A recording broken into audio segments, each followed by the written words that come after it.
여러분, 예수님께서 친히 내가 성전이다라고 말씀하고 있습니다. 그것도 참 성전입니다. 예수님께서 자신의 몸이 성전인 것을 이렇게 말씀하고 있는 것이라고요. 13절 말씀 오늘 보면 유대인의 유월절이 가까울 때 예수님이 성전으로 나아가셨습니다. 여러분, 유대인이라면, 이스라엘 백성이라면 1년에 한 번은 성전을 찾아야 될 텐데, 이 유월절 절기가 이스라엘 백성들에게 유월절이 어떤 날인 줄 아시지 않습니까? 이스라엘 이 백성들의 정체성과 같은 것입니다. 애굽에 속박을 받을 때, 그리고 애굽에서 나올 때 하나님의 큰 역사가 그들의 정체성이었습니다. 이 유월절을 기념하기 위해서 예루살렘으로 온 흩어졌던 이스라엘 유대인들이 백성들이 성전으로 찾아오게 된 것이죠. 예수님도 역시 이 절기에 예수님도 성전으로 가고 있다는 것입니다. 그런데요, 여러분, 14절 말씀을 보면 그 성전 안에서 예수님이 목도한 그 목도한 모습은 온전한 성전이 아니었습니다. 왜냐?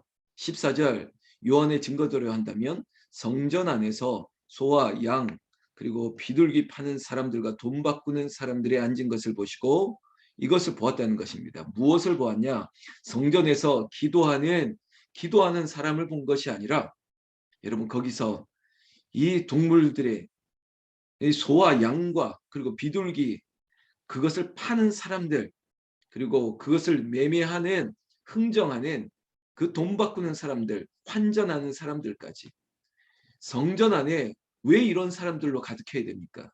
성전은 하나님 아버지의 집입니다. 그것은 기도하는 곳이 되어야 될 텐데, 기도하는 사람을 보는 것이 아니라 이런 세상에서 이루어질 일들이 성전 안에 들어와 있는 것을 보시고 탄식하고 있는 것입니다.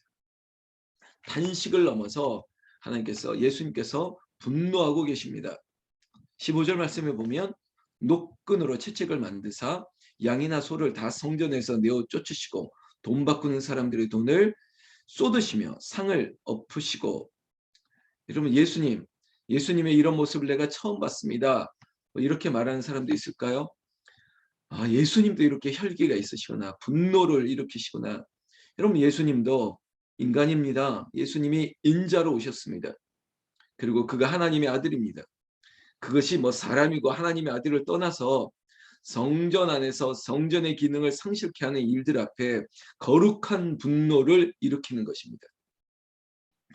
여러분, 우리 아버님들이, 어머님들이 자식의 그릇됨을 보고 그저 방관하겠습니까? 그냥 지나치시겠습니까? 타일 넣으시기도 하겠죠. 그러나 어느 때는 저는 회초리도 들어야 된다고 봅니다. 그럼 꾸짖어야죠. 나무라야죠. 그릇된 것을 보고도 그냥 넘어갑니까?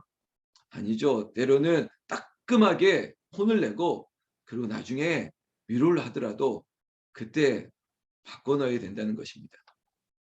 여러분, 요즘은 저도 이렇게 얘기하면 뭐 꼰대니 이런 얘기 할지 모르겠지만, 아이들을 하나 놓고 뭐 안 낳는 집도 있겠지만요, 자기애만 귀한 거예요. 자기애만 귀하고 오직 이 아이들을 버릇없이, 저도 꼰대라고 얘기했습니다, 그렇게 키우는 부모들이 많지 않은가. 나무라야 됩니다. 예수님도 하나님의 성전, 이 성전을 어지럽히고 더럽히는 저 백성들, 여러분, 하나님의 자녀들입니다. 그래서 하나님은 꾸짖을 수 있는 것입니다. 거룩한 분노를 일으킬 수 있는 것이에요. 여러분, 목사도 때로는 분노합니다. 교회 안에, 그리고 하나님의 성전 안에 어지럽히는 자들이 있으면 저는 싸울 것입니다. 그리고 내쫓을 것입니다. 감히 내 주의 나라에, 이 하나님의 나라를 어지럽히는 자들이 우리 교회에 들어왔어? 여러분, 친천지가 들어오면 쫓아야죠. 그리고 교회 거짓된 가르침을 그렇게 전파하는 사람들이 있다면 꾸짖어야죠. 그리고 내쫓아야죠. 싸워야죠. 그리고 교회 안에 혹시 그런 무리들이 들어오면 맞서 싸워야죠. 예수님께서는 그들을 쫓으셨습니다. 오늘 대표적으로 16절에 비둘기 파는 사람들에게 이르되 이것을 여기서 가져가라. 내 아버지의 집으로 장사하는 집을 만들지 말라 하시니, 여러분, 다 내쫓으신 거예요. 보시면 그러니까 요한의 이 기록이다 보니까요. 처음에 보세요. 소, 양 그리고 뭐 이런 파는 사람들 다 내쫓으시죠. 그런데 특별히 16절에 비둘기 파는 사람들에게 이렇게 얘기합니다. 여러분 성전으로 나아갈 때 그 구약의 제사는 뭡니까? 생축을 죽여서 피를 흘리고 불태우는 제사 아닙니까? 그런데 이 소의 값을 그리고 양의 값을 그리고 지금 비둘기의 값을 보십시오. 형편에 따라 소도 양도 비둘기도 있습니다. 그렇다면 그냥 우리가 일반적으로 보더라도 어느 동물이 가장 값어치가 있겠습니까? 결국은 소, 양 이런 수는 아니겠습니까? 근데 비둘기는 뭘까? 가장 그래도 가격이 떨어지겠죠. 여러분 이건 뭐냐면 서민들이 그래도 이 비둘기라도 잡아서 드리려고 하는 그런 민초들의 아픔을 예수님 보시는 거예요. 여러분 이 해석에 대해서 누가 다른 말을 할 수 있겠지만 저는 그렇게 봅니다. 심지어 여러분 가장 많이 이 마치 뭐라 그러니까 매매되는 게 저는 비둘기가 아니었을까. 전국의 모든 이스라엘 백성들 유대인들이 찾아왔을 때 이 생축을 드려야 될 때 심지어 내가 저 고향에서 끌고 왔는데요. 그 성전에서 이 제사를 관장하는 제사장들과 어떤 카르텔이 있었을지 모르겠지만 이거 가지고는 안 된다고 이거는 흠이 있고 이거 가지고는 이 성전 안에서 제사를 드릴 수 없으니까 저기 요 문 앞에서 파는 저기에 있는 재물만 받겠다고. 그 제사장들과 이 장사치들이 결탁이 있지 않았을까. 이런 핑계 저런 핑계로 다 물리고 그런데 우리 동네에 있었던 시세보다 정말로 너무나도 비싼 가격으로 성전의 재물을 매매하는 자들을 보면서 여러분 그러다 보니까 이것밖에는 살 수 없는 사람들이 비둘기 파는 사람들에게도 많이 몰리지 않았을까요? 이거라도 가져온 건 없고 있는 거라는 이것밖에 없으니까 이거라도 사서 하나님께 드려야 되는. 그래서 저는 이 요한의 시선이 비둘기 파는 사람들에게 이렇게 너희들 이것을 여기서 가져가라 하면서 상을 엎으시지 않았을까. 여러분 모두에게 다 동일하지만 특히 예수님의 관심은 항상 낮은 곳에 임했다는 것은 우리가 알지 않습니까? 17절에 16절 후반절에 이렇게 얘기했습니다. 그들을 쫓으면서 예수님의 일성입니다.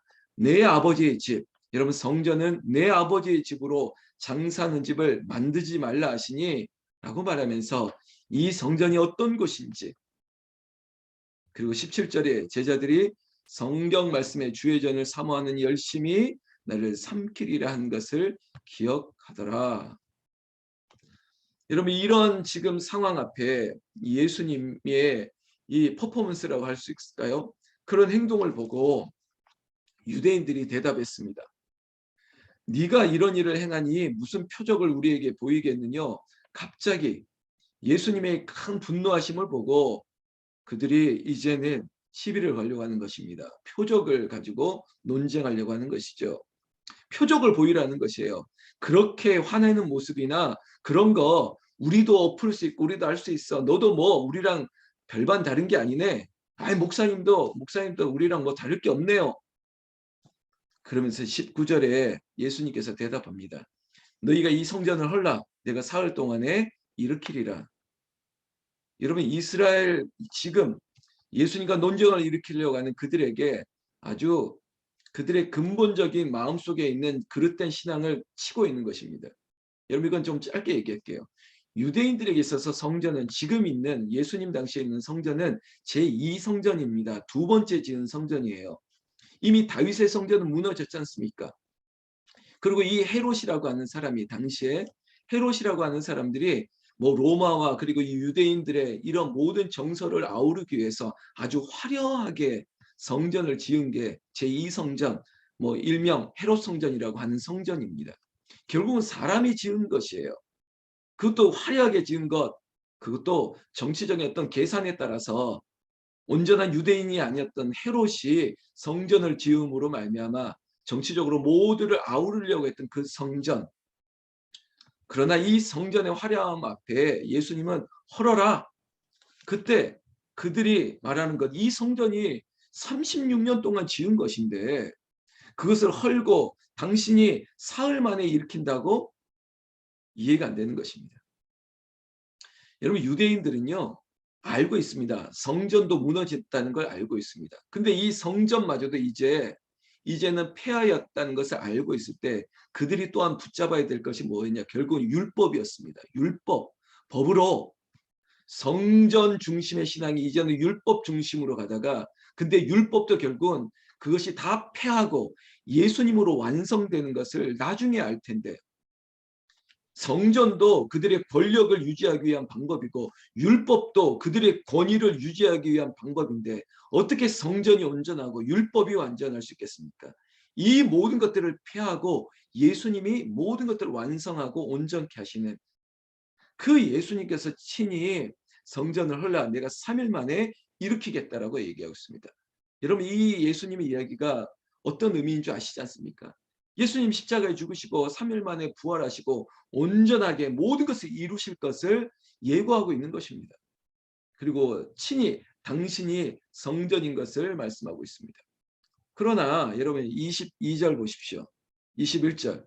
그러나 예수는 성전된 자기 육체를 가리켜 말씀하신 거라. 이거예요. 알아들을 자가 알겠죠. 듣지 못하는 자는 이게 무슨 말인지 모를 것입니다. 계속적으로 22절. 죽은 자 가운데서 살아나신 후에야 제자들이 이 말씀하신 것을 기억하고 성경과 및 예수의 하신 말씀을 믿었더라.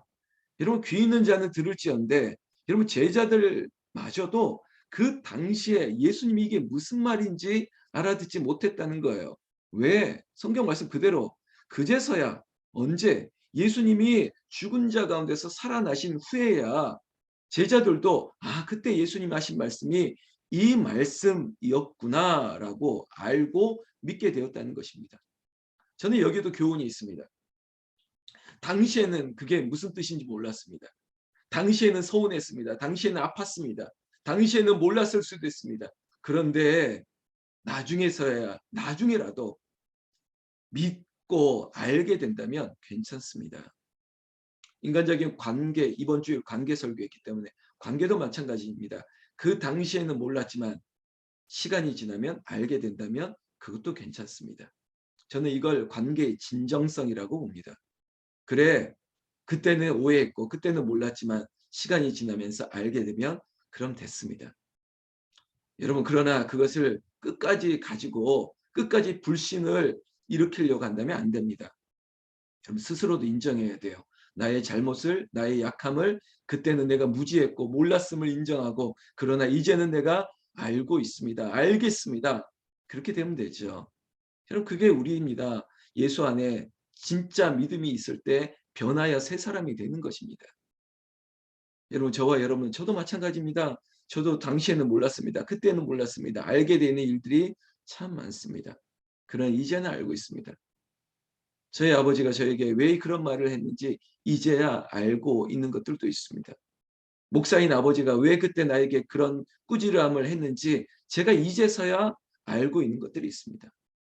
그래서 목사는 이렇게 살라고 했던 거구나. 그 말이 지금 내가 목회를 해보니까 이런 의미였구나. 제가 알고 있는 것들이 있습니다. 여러분들에게도 혹시 시간이 지나서 깨닫게 됐다면 온전해지고 새로워지고 그리고 진짜 믿음으로 나를 능하게 하시는 역사가 있기를 주님의 이름으로 축원합니다. 22절에 6월절에 예수께서 예루살렘에 계시나 많은 사람이 그 행하시는 표적을 보고 그 이름을 믿었으나, 여러분, 결국 예수님이 공생애 가운데 많은 표적을 행하셨죠. 표적을 보이라라고 했지만 너희는 표적을 보고 믿느냐? 여러분, 표적보다 더 중요한 것은 그 예수님의 실체를 보고 믿는 것입니다. 여러분, 우리에게 있어서도 형식이라는 게 중요할 때가 있지만 형식이 본질을 덮어서는 안 됩니다. 여러분, 성전이라고 하는 보이는 형식, 율법이라고 하는 조문에 매여 있는 이 모든 것들, 거기에 우리가 묶여져 있어서는 안 됩니다. 교회도 마찬가지예요. 예배의 형식 때문에 야, 이렇게 해야지만 진짜고 이렇게 해야지만 가짜라고요? 아닙니다. 여러분, 형식이 도대체 누가 만든 것인데, 마치 그 유대인의 율법주의자들, 바리새인 서기관들이 그들이 만들어놨던, 정말로 율법에 갇혀서 은혜를 잊어버려서는 안 됩니다. 여러분, 되게 좀 이렇게 신학 수업을 받지 않았음에도 불구하고 신학적인 논쟁을 일으키려고 하는 분들이 있습니다. 그리고 그들이 경험했던 신앙 체계를 가지고 이것이 진리라고 말하는 분들이 있어요. 내가 다녔던 교회는 이렇게 했는데 이게 맞는 것 같습니다. 몇 교회를 다니셨는데요. 그리고 그 교회의 시스템이 진리라고 말하는 건, 그거는 우리에게 좀 그릇됨 아닐까요? 교만 아닐까요? 그것은 저 스스로에게 얘기합니다. 김 목사, 네가 하는 게 그게 과연 진리야? 그럼 제가 스스로 묻습니다. 아니죠. 나도 아닙니다. 그래서 제가 하는 게 맞다고 말하는 게 아니에요. 여러분, 교회의 건물은 그냥 건물일 뿐입니다. 모든 형식은 형식일 뿐이에요. 왜? 그 건물도 이 형식도 예수님을 위해서 존재하는 것이고, 하나님 아버지의 그 기도하는 일로 백성들이 모이기 위해서 교회 건물이 있고, 그리고 형식을 담아 예배를 드릴 수 있는 것일 뿐이지, 여기에 묶여서 은혜를 잊어버리지 말고 예수님 그리스도를 바라보지 못하는 일이 있다면 우리 스스로 다 벗어야 돼요. 2022년 우리가 벌써 일주일이 지났습니다. 우리의 마음도 이런 변함없기를 원하지만, 그러나 날마다 새로워지기를 원합니다. 우리의 본질은, 예수 그리스도를 향한 마음은 변함없지만 그 주님을 내 안에 모셔드리려고 하는 내 안에 있는 모든 형식과 내 생각들을 다 풀어놔야죠. 자유롭게 해야죠. 그리고 주님이 오셔서 역사하게 만들어야 됩니다. 내가 내 뜻대로 되는 것이 아니라 오직 하나님의 뜻대로 되옵소서. 그 주님 나라 임하기를, 하나님 나라가 나에게 임하기를 바라는 것이죠. 오늘도 참 성전이신 예수님, 나의 모든 것 되신 예수님이 우리 교회와 여러분들의 가정과 섬기는 모든 현장들마다 주님이 오셔서, 주님이 이것이 나의 간증이요, 이것이 나의 찬송이 되고, 오직 예수님이 살고 내 안에 나는 없고, 그리고 주님으로 살아나는 역사가 여러분들의 삶에 나타나기를 예수님의 이름으로 축원합니다. 축원합니다.